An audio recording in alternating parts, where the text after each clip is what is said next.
Hello students, good morning everyone. कैसे हो आप सब? I hope you all are very well. Students, आपको 13.3 तक मैंने काम करवा दिया था। आज हम करेंगे एक्सरसाइज 13.4। 13.4 के अंदर सरफेस एरिया ऑफ स्फीयर का काम होगा। जैसे आपकी क्रिकेट बॉल होती है, वो एक तरीके का स्फीयर है। आप मार्बल्स यानी कि कंचों के साथ खेलते हैं, वो भी आपका स्फीयर का एक परफेक्ट एग्जाम्पल है। आप गुलाब जामुन खाते हैं, वो भी लगभग हम कह सकते हैं कि स्फीयर की फॉर्म में होते हैं। तो स्टूडेंट्स, आज हम पढ़ेंगे अपने 13.4 में स्फीयर के बारे में। अगर स्फीयर की बात करें तो ये आपका क्या है, एक स्फीयर जो आप पे मैंने बना दिया है। यहाँ पर आपका ये इसका सेंटर रहेगा, सेंटर O, और उसका रेडियस R। हो सकता है कि आपको डायमीटर दे दे, ठीक है, तो ये मान लीजिए हो सकता है इसका diameter, this is diameter. Now अगर हमें इसका सरफेस एरिया निकालना पड़े तो फॉर्मूला क्या रहेगा, 4 pi r square unit, 4 pi r square unit. Okay, अगर अब हमें सेमी स्फीयर यानी कि हेमिस्फीयर चाहिए, यानी कि हाफ स्फीयर, जैसे आप क्रिकेट की बॉल के साथ खेलते हो तो खेलते खेलते वो क्या होते हैं, 2 पीसेस में ब्रेक हो जाती है, ठीक है। ये कुछ इस तरीके से, जैसे बाउल्स होते हैं, कटोरियाँ होती हैं, या कुछ भी इस तरीके से आपका हम कह सकते हैं ये आपका क्या है, एक हेमिस्फीयर जो मैंने यहाँ पे बनाने की कोशिश की है। हो सकता है ज़्यादा परफेक्ट शेप ना हो, लेकिन कोई बात नहीं, एक हमें आइडिया तो मिल ही जाएगा। ओके, तो अगर हमें लिटरल सरफेस एरिया निकालना है, यानी कि ये जो कर्ड सरफेस एरिया है इसका, ठीक है, लिटरल कहो कर्ड सरफेस एरिया कहो, एक ही बात रहेगी।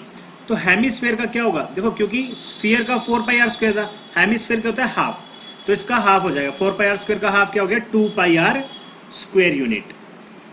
ओके, नाउ अगर मुझे टोटल सरफेस एरिया चाहिए हेमिस्फीयर का, देखो स्टूडेंट्स होता क्या है, अब बिकॉज जब ये कंप्लीट स्फीयर था इस तरीके से, तो इसके बीच में कोई स्पेस नहीं था। लेकिन जब ये हेमिस्फीयर बना, दैट मीन्स जब ये इस तरीके से हेमिस्फीयर बना, तो यहाँ पर अब आपके पास क्या है, एक सर्कल भी बन चुका है, ठीक है। अगर ये सॉलिड हुआ तो यहाँ पर क्या बन जाएगा, एक सर्कल भी बनेगा, और उसका सरफेस एरिया भी इंक्लूड करना पड़ेगा जब आप total surface area of hemisphere निकालेंगे।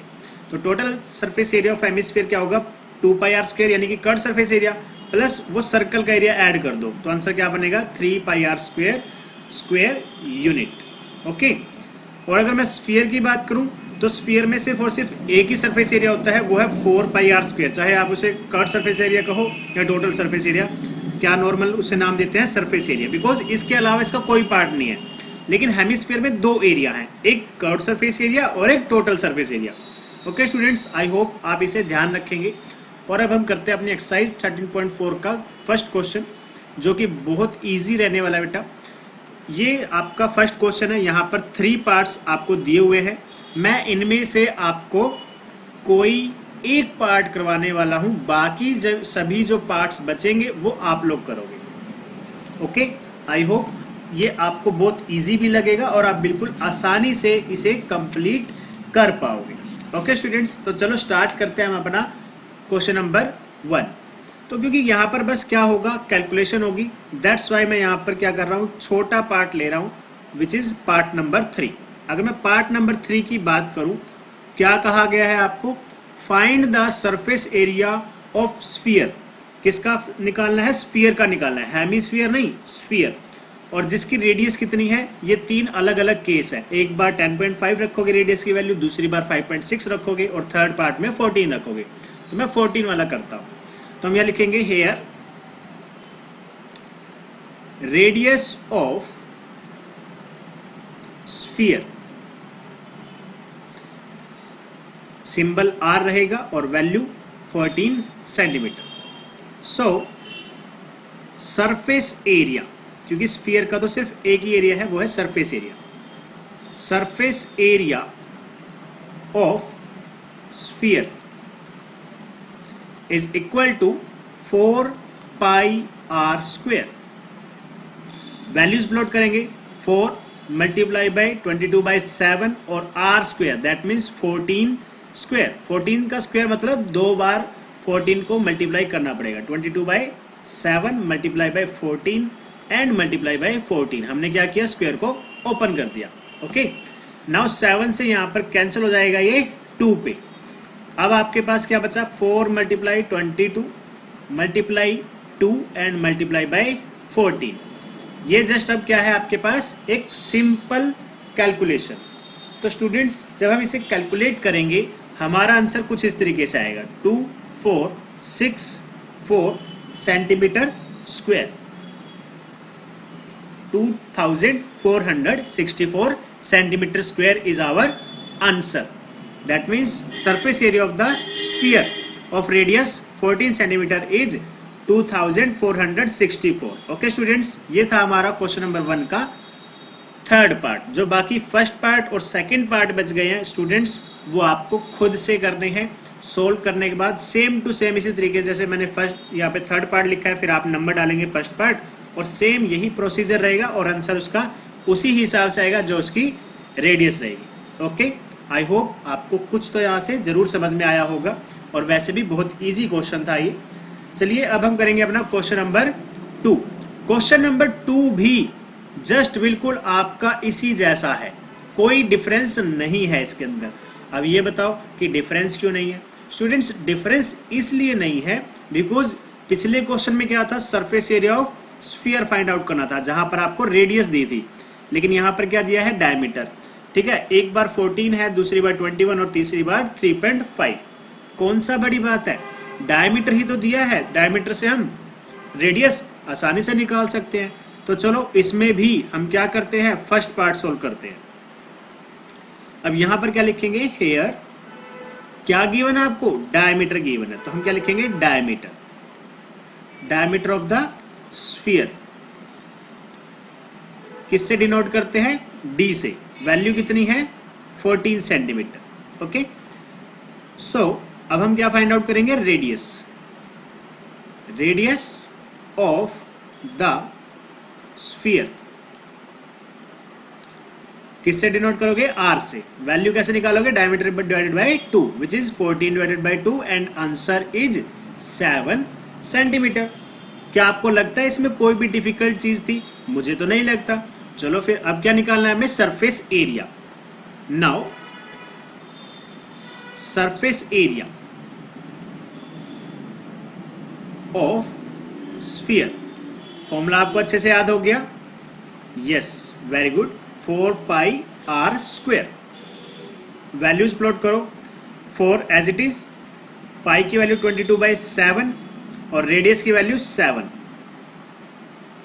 क्योंकि आर स्क्वायर है दैट मीन्स आर की वैल्यू जो है 2 बार मल्टीप्लाई होगी। पिछली बार मैंने क्या किया था, 7 स्क्वायर करके नेक्स्ट आपके स्टेप में इसको ओपन किया था। इस टाइम मैंने क्या किया, डायरेक्ट ही ओपन करके 2 टाइम्स मल्टीप्लाई कर दिया, बिकॉज स्क्वायर है, स्क्वायर का मतलब 2 बार मल्टीप्लाई, तो यहाँ पे 7 मल्टीप्लाई 7, एक 7 से कैंसिल और बचेगा क्या हमारे पास, 4 मल्टीप्लाई 22 मल्टीप्लाई 7, यही बचेगा, है ना। अब अगर इसको मल्टीप्लाई किया जाए 4 मल्टीप्लाई 22 मल्टीप्लाई 7, तो हमें आंसर कितना मिलेगा students, 616 centimetre square, and this is our answer.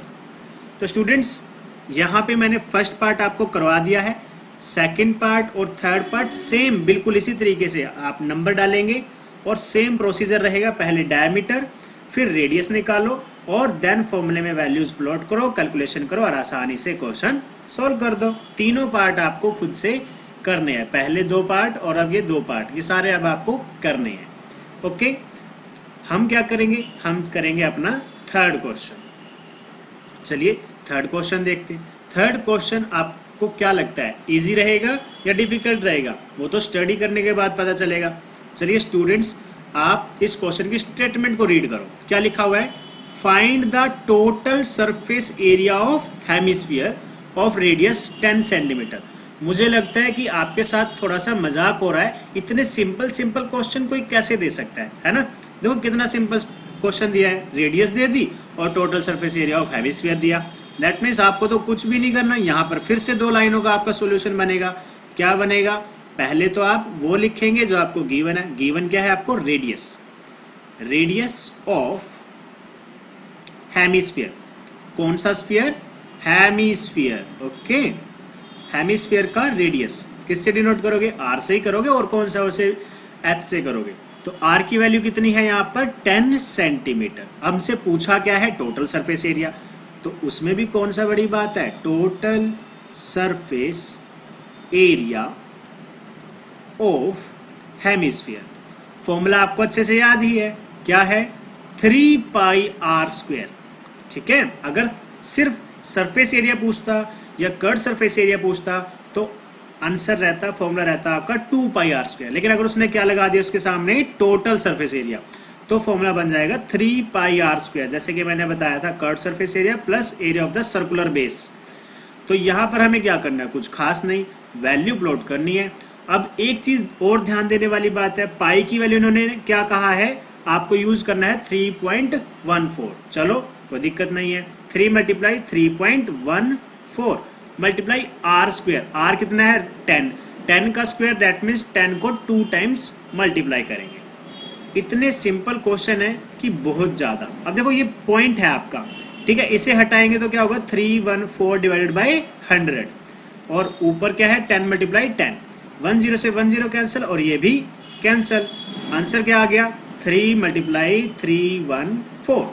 और ये तो बहुत छोटी सी कैलकुलेशन है, आई थिंक आप इसको तो कैलकुलेट कर ही लोगे, हो सकता है ना ये तो कैलकुलेट, इतना तो कोई बड़ी बात नहीं है। आंसर क्या है? 942 centimetre square. And this is our answer of this question number 3। कितना सिंपल और छोटे छोटे क्वेश्चन दिए जा रहे हैं आप लोगों को, तो इसीलिए अब एक क्वेश्चन लगे हाथों और कर लेते हैं। ठीक है, क्वेश्चन नंबर 4 को भी हम देख ही लेते हैं कि इसके अंदर क्या छुपा हुआ है। ओके स्टूडेंट्स, कोई प्रॉब्लम तो नहीं है? आई होप कोई प्रॉब्लम नहीं है और आपको क्वेश्चंस भी अच्छे से समझ आ रहे हैं। Okay students, question number 4 study करते हैं। अपनी स्टेटमेंट को बहुत अच्छे से रीड करने के बाद ही सॉल्व करेंगे। क्या लिखा हुआ है? The radius of a spherical balloon. क्या है आपके पास? एक बलून जिसकी शेप कैसी है? स्फेरिकल, यानी कि स्फीयर की फॉर्म में है। आती है ना एक बहुत अच्छी सी वो बॉल आती है रेड कलर की, ब्लू कलर की, जो स्फीयर की टाइप में होती है। अब कहा गया उसके अंदर जब आपने एयर फिल की, ठीक है, पंप किया एयर को, पहले तो उसकी रेडियस कितनी थी? 7 सेंटीमीटर। अब उसकी जो रेडियस है वो क्या हो गई? एयर पंप करने की वजह से 14 सेंटीमीटर हो गया। बिकॉज देखो, अगर ये आपका कोई बैलून है, अब आप इसके अंदर क्या कर रहे हो? एयर पंप कर रहे हो, तो सिंपल सी बात है, बैलून क्या होगा? बड़ा हो जाएगा। पहले इसकी रेडियस कितनी थी? 7। अब बड़ा होने के बाद इसकी रेडियस कितनी हो गई है? 14 सेंटीमीटर। तो इसमें कोई प्रॉब्लम वाली बात है ही नहीं। बस हमें ये क्या कहा इसने? Find the ratio of surface area of the balloons in 2 cases, यानी कि एक बार इसका सरफेस एरिया निकालो, दूसरी बार इसका सरफेस एरिया निकाल दो, और फिर दोनों का रेशो फाइंड आउट कर लो। तो हमारे लिए तो कोई प्रॉब्लम वाली बात है ही नहीं, बहुत ही सिंपल है। तो चलो सॉल्व करते हैं। यहां पर लिखेंगे radius of balloon, radius of balloon in initial state. Initial क्या होता है? स्टार्टिंग के स्टेज में, ठीक है, इन इनिशियल स्टेट। तो उसका जो आप सिंबल रखेंगे स्मॉल आर रखो, और वैल्यू कितनी है? 7 सेंटीमीटर, ठीक है। And radius of balloon, radius of balloon after pumping air, after pumping air, उसका सिंबल रखो कैपिटल आर, क्योंकि वैल्यू क्या है हमारी? चेंज हो चुकी है, तो सिंबल भी थोड़ा सा चेंज करना पड़ेगा। दोनों की रेडियस लिख ली हमने, आर और आर। अब हमें क्या करना है? सरफेस एरिया दोनों का अलग अलग निकालना है। तो हम यहां लिखेंगे now surface area of balloon in initial state, state या स्टेज दोनों ही एक बात रहेगी, ठीक है। तो इनिशियल स्टेट, फॉर्मूला क्या रहेगा? फॉर्मूला तो सेम रहेगा, 4πr²। क्योंकि ये इनिशियल स्टेट की बात हो रही है तो आपका आर स्मॉल यूज किया, और जब हम इसमें वैल्यूज प्लॉट करेंगे तो करो वैल्यू प्लॉट। 4 मल्टीप्लाई बाई 22/7, और क्योंकि रेडियस की वैल्यू कितनी है? 7, r² है तो 2 टाइम्स मल्टीप्लाई करना पड़ेगा। कट करने के बाद आंसर क्या आया आपके पास? 616 सेंटीमीटर स्क्वायर। उसके बाद आल्सो, अब हम क्या करेंगे? Surface area of balloon, after pumping air, जब आपने एयर को उसके अंदर पंप किया उसके बाद उसका सरफेस एरिया कितना हो गया 4 pi capital R square. Values plot करो, 4 मल्टीप्लाई बाई 22/7 और कैपिटल आर की वैल्यू कितनी है 14, बिकॉज स्क्वायर है तो 2 टाइम्स मल्टीप्लाई करेंगे। अब यहाँ से क्या किया आपने 2 से डिवाइड कर दिया। ओके, नाउ आंसर कितना आया आपका, आंसर आ गया आपका 2464 सेंटीमीटर स्क्वायर। नाउ आपको क्या कहा था, रेशो निकालनी थी, तो हम यहाँ लिखेंगे हेयर रिक्वायर्ड रेशो। तो रेशो, अब यहाँ पर थोड़ा सा सोचने वाली बात है कि हमें रेशो कैसे निकालनी पड़ती है, दोनों का जो सरफेस एरिया आया उसको डिवाइड करके। तो सरफेस एरिया न्यूमरेटर में किसका रखें और डिनोमिनेटर में किसका रखें, ये बिल्कुल सिंपल है, कभी भी इसमें आपको कंफ्यूज नहीं होना। मैं बता देता हूँ आज कि आपको न्यूमरेटर में कौन रखना है और डिनोमिनेटर में कौन रखना है। जिसकी वैल्यू पहले दी जाएगी, फॉर एग्जाम्पल यहाँ पर इंक्रीजिंग फ्रॉम 7 सेंटीमीटर, तो पहले किसकी वैल्यू बता गई, इनिशियल स्टेट वाले बैलून की। तो यहाँ पर ऊपर की तरफ क्या होगा, इनिशियल स्टेज का बैलून रखा जाएगा। ठीक है, तो यहाँ लिखेंगे surface area of balloon in initial state and divided by surface area of balloon after pumping air. Okay students, मुझे नहीं लगता इसमें आपको कोई भी प्रॉब्लम आएगी। ठीक है, तो चलो बस अब इन दोनों की वैल्यूज प्लॉट कर दो। जो इनिशियल स्टेट में था उसकी वैल्यू कितनी थी 616, और जो हमारा फाइनल जो आफ्टर पंपिंग द एयर जो एयर आपकी सरफेस एरिया आया है वो कितना था 2464। ठीक है, अब इसको जब आप कट करोगे तो आंसर आपको मिलेगा 1/4। क्या मिलेगा 1/4, और इसी को अगर आप रेशो में चेंज करोगे तो लिखा जाएगा 1/4 and this is our answer. एक चीज और है स्टूडेंट्स जो मैं आपको इससे थोड़ा सा एक्स्ट्रा बताना चाहता हूँ। ये तो हो गया यहाँ तक आपका काम जो आपको अपनी फेयर नोटबुक में नोट डाउन करना है। अगर आप चाहो तो इसको थोड़ा शॉर्ट तरीके से भी कर सकते हो। जो मैंने यहाँ पर 2464 और 616 कैलकुलेट किया था, आप चाहो तो उसे कैलकुलेट ना भी करो, आप डायरेक्ट भी रेशो रख सकते हो। Ratio required surface area of balloon in initial state divided by surface area of after pumping air. अब दोनों का फॉर्मूला रखो, फॉर्मूला क्या रहेगा 4 pi small r square divided by 4 pi capital R square. ये वैल्यूज रख दो। अब देखो 4 पाई से 4 पाई कैंसिल हो गया। ठीक है, उसके बाद आर स्क्वायर, जो आपका आर स्क्वायर बचा, r square small r square और capital R square. Small r square की वैल्यू कितनी थी 7 × 7 और कैपिटल आर स्क्वायर की वैल्यू कितनी थी 14 × 14।